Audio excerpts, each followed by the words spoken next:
مجھے جنت سے زیادہ نماز عزیز ہے، کیونکہ جنت میری رضا ہے اور نماز میں اللہ کی رضا ہے۔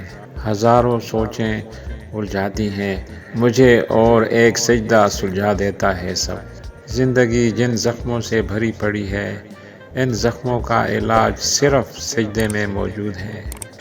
جس انسان سے اللہ پاک ناراض ہو جائے، اس سے سجدے کی توفیق چھین لیتا ہے۔ نماز ہر اس انسان کے لیے تحفہ ہے جو اللہ سے محبت کرتا ہے۔ بے شک نماز ہی ساتھی ہے دنیا سے قبر تک، قبر سے حشر تک اور حشر سے جنت تک۔ اگر تم کو نماز پڑھنے سے سکون نہیں ملتا تو تم سکون سے نماز پڑھو۔ مسلمان اور نماز میں سستی، یہ دونوں باتیں کبھی جمع نہیں ہو سکتی۔ اگر نماز کے وقت طواف کعبہ رک سکتا ہے تو تیرا کاروبار کیوں نہیں؟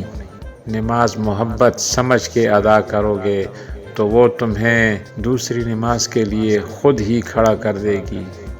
تمام مشکلات کا حل سجدہ خدا میں ہے۔